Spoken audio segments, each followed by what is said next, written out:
tentang pembelajaran berdiferensiasi. Nah, pembelajaran berdiferensiasi merupakan pembelajaran yang dikembangkan untuk memenuhi kebutuhan peserta didik yang berbeda-beda di dalam kelas.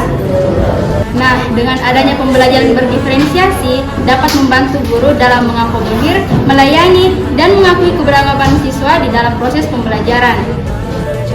Nah, berdasarkan modifikasinya, pembelajaran berdiferensiasi dibagi menjadi 4 elemen, yaitu isi, proses, produk, dan lingkungan belajar. Apa yang dimaksud dengan lingkungan belajar? Lingkungan belajar adalah semua kondisi yang mempengaruhi tingkah laku subjek yang terlibat di dalam pembelajaran, terutama guru dan peserta didik sebagai ujung tombak beserta proses pembelajaran di sekolah. Lingkungan belajar yang kondusif sangat mempengaruhi proses tumbuh kembangnya kualitas guru dan peserta didik yang ada di sekolah. Lingkungan yang kondusif akan sangat mendukung kenyamanan proses pembelajaran yang dialami oleh siswa. Apa yang kita lakukan sebagai guru untuk menciptakan lingkungan yang mendukung pembelajaran berdiferensiasi? Nah, kita ketahui bahwa pembelajaran berdiferensiasi itu adalah pembelajaran yang harus dibangun dengan learning community atau komunitas belajar, di mana komunitas belajar yaitu semua anggotanya adalah pembelajar. Nah, di sini guru akan mengembangkan murid-muridnya untuk mengembangkan sikap-sikap dan praktik-praktik yang selalu mendukung lingkungan belajar, sehingga dapat dikatakan bahwa hal yang perlu diperhatikan dalam lingkungan belajar yaitu pengelolaan kelas.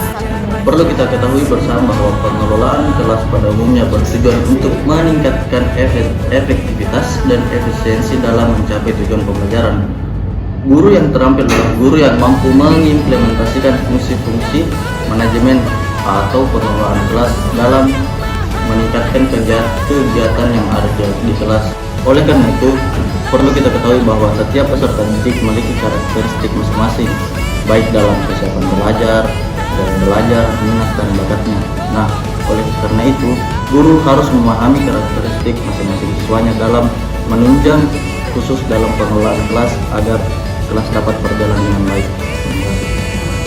Adapun aspek-aspek kehidupan dalam kelas yang patut guru untuk bertindak, yang pertama ada multidimensionality, yaitu terdapat tugas yang berbeda dan berbagai peristiwa yang muncul di kelas. Yang kedua ada simultaneity, yaitu berbagai kejadian secara bersamaan yang sering pula muncul di dalam kelas. Yang ketiga ada imediasi, yaitu langkah dari berbagai peristiwa yang terjadi di kelas dan sesungguhnya itu berlangsung secara cepat. Selanjutnya yaitu ada unpredictable and public classroom climate, yaitu berbagai peristiwa yang muncul di dalam kelas melalui cara yang tidak terduga oleh guru. Yang terakhir yaitu history. History yaitu setelah suatu penyelenggaraan pengajaran berlangsung beberapa minggu atau beberapa bulan. Dalam pengelolaan kelas, ada berbagai tipe anak yang menuntut guru untuk lebih variatif dalam pengembangan pengajaran sekaligus pengelolaan di dalam kelas. Tipe anak tersebut terbagi menjadi pertama adalah successful student. Anak dengan tipe ini lebih berorientasi pada akademik. Kemudian yang kedua adalah social student, yang mana anak dengan tipe ini lebih berorientasi pada hubungan sosial, bukan pada tugas. Kemudian yang ketiga adalah dependent student, yang mana anak dengan tipe ini menganggap bahwa guru adalah sosok yang selalu memberi bantuan. Mereka akan lebih banyak meminta penjelasan tambahan dibandingkan dengan anak yang lainnya. Selanjutnya adalah alien student, yang mana anak dengan tipe ini lebih malas atau secara potensial dia bisa di drop out dari kelas. Kemudian tipe anak yang terakhir adalah phantom student, yang mana tipe anak ini memiliki latar belakang yang kurang beruntung.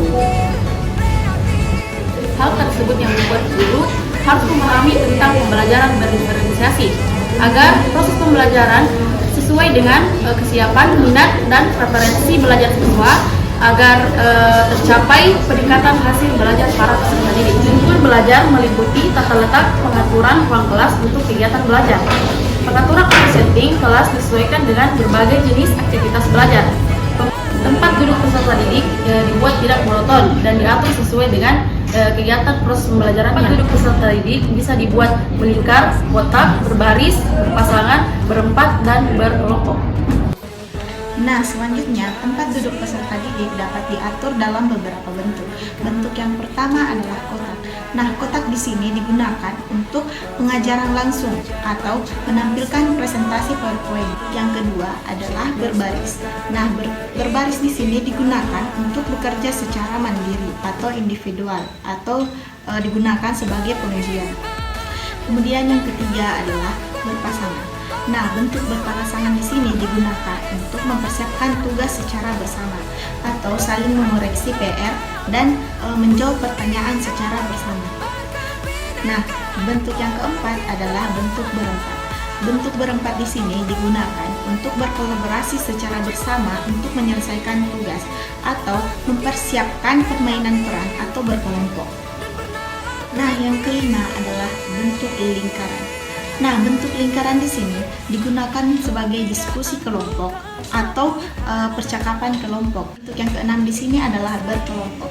Nah, bentuk kelompok di sini digunakan untuk diskusi secara kelompok atau menyelesaikan suatu proyek secara bersama dalam satu kelompok.